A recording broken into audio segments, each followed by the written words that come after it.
Tu main apa tu? I kena duduk sini juga ke? Ha? Boleh je duduk. Alah, kita mandi sana lah. Ha? Kenapa? Sini best. Mainlah sebab ada pasir. Sebab ada pasir pantai. Buat apa? So memang kita duduk sini je. Tu abang-abang semua mandi depan tu. Tak best. Habis papa kena tengok you main kat sini.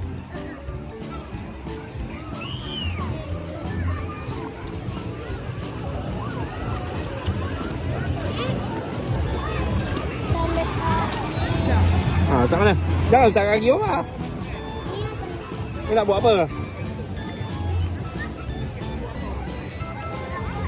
Tak boleh lagi.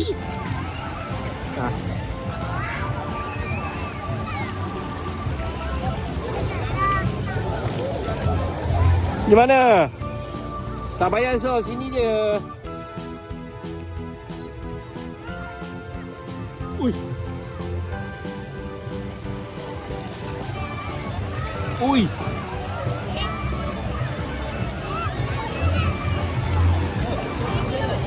Dia nak main pasir dulu.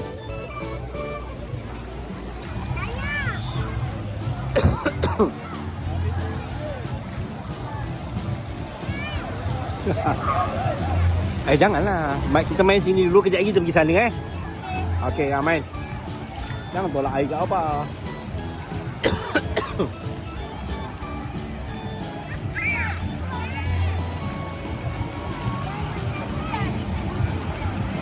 Tu sampah kan? Okey. Dah terkencing di sana. Apalah awak ni.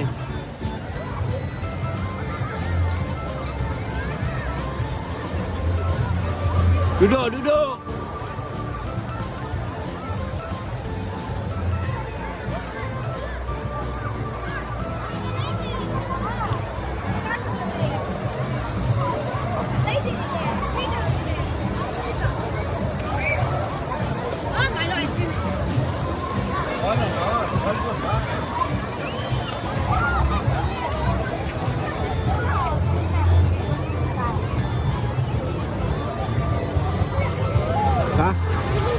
Tak jadi?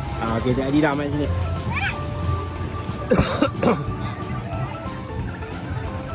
Duduk je.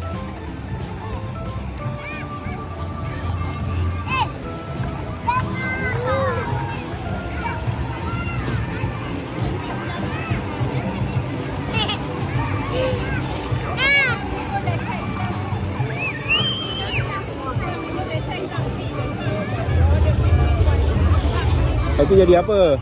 Jadi yang baru. Letak atas kaki je. Tak maulah. Dia akan letak nanti.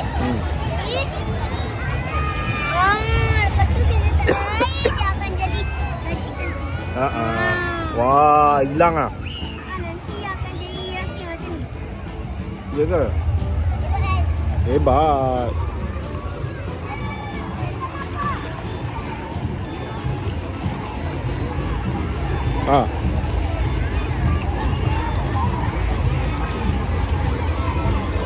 Nak buat nampak. So. Apa nenek senyum-senyum? Nenek buat apa lagi? Nampak pokok. Pokok apa? So.